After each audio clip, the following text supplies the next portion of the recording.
నమస్తే అండి. నమస్తే గారు. రాష్ట్రంలో కాంగ్రెస్ పార్టీ ప్రభుత్వం ఉంది. పాలన ఏ విధంగా ఉంది కాంగ్రెస్ పార్టీ? కాంగ్రెస్ పార్టీ పాలన సూపరా? సూపర్. ఓకే. లేడీస్ కు బస్సు ఫ్రీ, మళ్ళీ గరీబులకు ఇల్లు కట్టిస్తున్నాడు 5 లక్షల ఇల్లు. ఇది గతమున్న ప్రభుత్వానికి ఏం చేయలేదు. ఈ కాళేశ్వరం అని మొత్తం కాలయాపన చేసిండు. ఇంకా వేరే ఏం లేదు, సోర్స్ ఏం లేదు. ఈ ప్రభుత్వానికి వచ్చింది ఏముందంటే అప్పులు వేసిండు, పప్పు కొడుకు వేసి పెట్టిపోయినాడు కేసీఆర్. ఓకేనా, వేసిండు. మా దివాలా చేసింది తెలంగాణ దివాలా అయిపోయింది. ఆయన కూడా దివాలా చేసిపోయిండు మొత్తం రాష్ట్రానికి. కేసీఆర్ ఏం చెప్తాడు? ఆయన ఏం చెప్పడానికి ఆ ఛాన్సే లేదు. బయట పడతాయి అంటారా? పక్కా పడుతుంది, జైలు పోయి ఖాయం కేసీఆర్. అందుకే వాళ్ళ బిడ్డ ఇప్పుడు ఇండ్లు ఉంటే ఇంకేమవుతుందో అని పక్కకు తప్పుకుంటుంది ఆమె.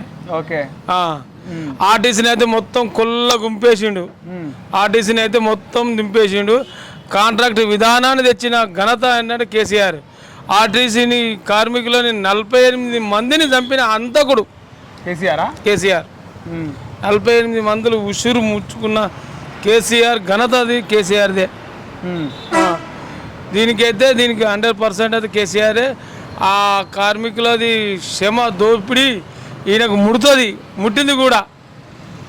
అంత టార్చర్ పెట్టిన కేసీఆర్ ఇప్పుడు అదే టార్చరు, అదే పాలన ఈ సజ్జనారు కూడా చేస్తుండు. సజ్జనారు తోలిచ్చిందే కేసీఆర్. సజ్జనారు కూడా మొత్తం అదే విధంగా పాలన పాలిస్తుండు. ఈ ఆర్టీసీని క్లోజ్ చేద్దామని సజ్జనార్ కేసీఆర్ చెప్పిండు, సజ్జనార్ చేస్తుండు. దానికి సజ్జనారు కూడా ఈ ప్రభుత్వం తీసేయనికి అడ్డం పెట్టిండు సజ్జనారు. అది గుజరాత్ ప్రభుత్వం సీఎం ఎవరో ఈయనకు తెలుసు అంట. దాని దిక్కేలా ఆయన పక్క దర్పనికి వీళ్ళకు అదవుతుంది. ఇది జరిగిన సంఘటన. తెలంగాణ ఘనత తెలంగాణ అన్నాడు కేసీఆర్, దరిద్రం తెలంగాణ అయింది. రైట్. నమస్తే అండి. నమస్తే గారు. ఇప్పుడు తెలంగాణలో చూసుకుంటే కేటీఆర్ ఏదైతే ఈ కార్ రేస్ కి సంబంధించి ఇప్పుడు ఫోన్ ట్యాపింగ్ ప్రభాకర్ వచ్చిండు అమెరికా నుంచి. ప్రభాకర్ విచారణ కూడా హాజరైండు. అవును. ఫోన్ ట్యాపింగ్ లో కేటీఆర్ ఇంకా కొంతమంది హీరోయిన్ల ఫోన్లు ట్యాప్ చేసిరు. సమంత నాగచైతన్య విడిపోయి కూడా కేటీఆర్ కారణం అని అంటారు. ఇప్పుడు ఆయన ప్రభాకర్ అని విచారిస్తున్నారు. ఇది అయిపోయినాక మళ్ళీ కేటీఆర్ ని విచారిస్తారు. ఏమైనా బయట పడతాయా? ఏమన్నా పక్కా పడతాయి. అంటే గతంలో ఇలాంటి జరిగినాయి. కేటీఆర్ ఫోన్ ట్యాపింగ్ చేసిండు ఆయన కూడా చేసిండు. ఇండస్ట్రీలు అని మన తెలంగాణకు ఇండస్ట్రీలు తెస్తానని అమెరికాలో ఉండి ఏదేదో చేస్తామని చెప్పిండు కేటీఆర్ చెప్పిండు. ఈ నిరుద్యోగులకు ఉద్యోగం చేస్తాం అని అన్నాడు. ఏ ఉద్యోగం కూడా ఇవ్వలేదు మన కేటీఆర్ గారు. ఆయన చెప్పుడు ఒకటి ఉంది, చేసేది ఒకటి ఉంది. ఇంకా కేటీఆర్ అరెస్ట్ అయ్యే అవకాశం ఉందంటారా? పక్కా అది గన్ షాట్. ఈ 5 ఏళ్ళ లోపలనే అరెస్ట్ అయ్యే అవకాశం అయితే ఉన్నది. వీళ్ళకైతే తల్లి కొడుకులకైతే పక్కా ఉన్నది. కావాలి కూడా. ఎందుకంటే ఫోన్లో ట్యాప్ చేసినట్రా చేయొచ్చు. హీరోయిన్లు కాకుండా రాజకీయాలు అయితే వీళ్ళైతే ఆఫీసర్లు అయితే చేయొచ్చు. ఇప్పుడు ప్రభుత్వం లేదు కాబట్టి ప్రతి ఒక్క పోలీసు వాళ్ళను ఏమంటుండు, మేము బుక్కులో రాసుకుంటాం అంటే మీ ప్రభుత్వం ఉన్నప్పుడు మేము రాసుకున్నామా? వేరే వాళ్ళు రాసుకుర్రా? అది చెప్పిన ఎవరెవరు ఆఫీసర్లు అంటున్నారో వాళ్ళ పేర్లు బుక్లో డైలీ రాసుకుంటున్నాం అనడం ఉంది. నీ ఎంత దుర్మార్గం అంటే నీ యొక్క నీ పాలపాలన ఉన్నప్పుడేమో అనిమానిగా ఉండాలి, ఇంకోళ్ళు ఉన్నప్పుడేమో వాడు ఉద్యోగం చేస్తున్నాడు. ఎవరు చెప్పిన మాట వాళ్ళు వింటారు. వాళ్ళ ఉద్యోగం ధర్మం అది. ఏది పోలీసు వాళ్ళది కానీ వర్కర్లది కానీ గవర్నమెంట్ ఉద్యోగులది కానీ ఏది ఎవరు చెప్పినా వినే ఆయన ధర్మం. ఆయన చేసేదే ఆయన పని వృత్తి.